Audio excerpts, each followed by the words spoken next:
So that is our first aid for GBV. And in fact, in some cases, that's all some clients need. Once they get that, and they get it effectively, they tell you, I'm fine. I can now go home, right? So we are very, very particular about that. So thank you for asking that question. So moving on to the work that we do. Okay, so everything you all have said, right, is the reason why we do a lot of work with media, because we need you. We need you to change and let people know that these things should not be happening. We need you to talk about it, and we need you to change some of those stereotypes. Because people are living with this without even knowing it is wrong. You know, you're having a conversation with somebody, and then the person is telling you, oh, I didn't even know what I was doing. Those hurtful comments I was telling my spouse, those hurtful comments I was telling my friend, I didn't even know they were having those kind of impacts. So the first thing is to let people even know that this is what gender-based violence is and what it means. So that's the first thing. And that is how we can change stereotypes. People have lived with these things for years in their homes.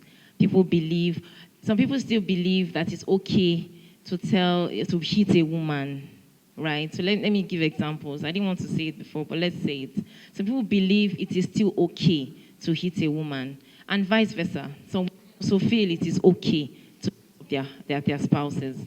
I'm not using husband or wives because this happens with partners, right? So I don't see anything wrong in it. So we have to let them understand that it is wrong. We need to respect the rights of every human being. No one should be discriminated. No one should be stigmatized, regardless who they are.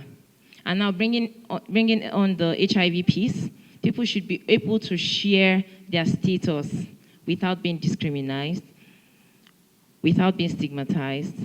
They should feel free to share their status, and without feeling that I'll be abandoned once I share this information.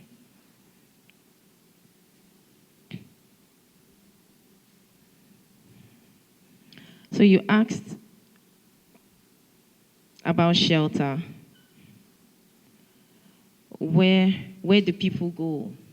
For shelter, it's been a hurdle because CDC and PEPFAR cannot support or cannot provide a building. It's not part of our program. It's not part of our policy.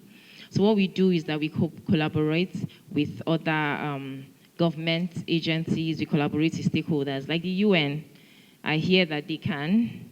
I haven't seen, but I hear they can.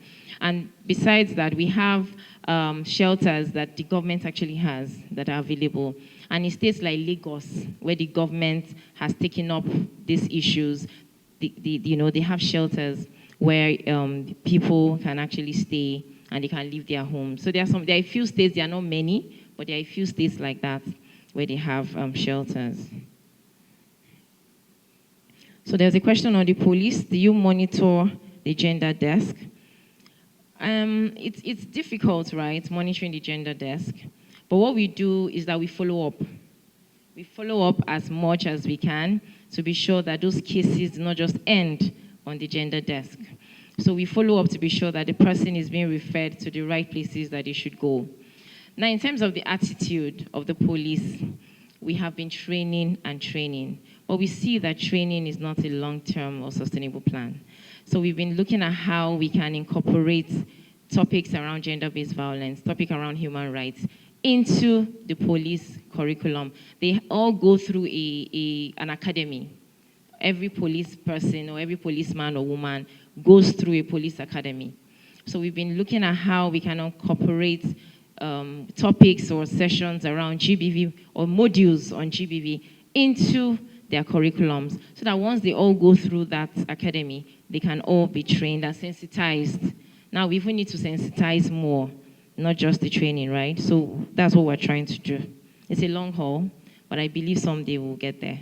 But right now, what we are doing currently is that we're training and we're collaborating much more with them until we're able to incorporate GBV into their curriculum. Now, for boys who are raped, what do we do? I think before I answer that question, I should talk about the minimum package. So the minimum package of services is that we provide the counseling.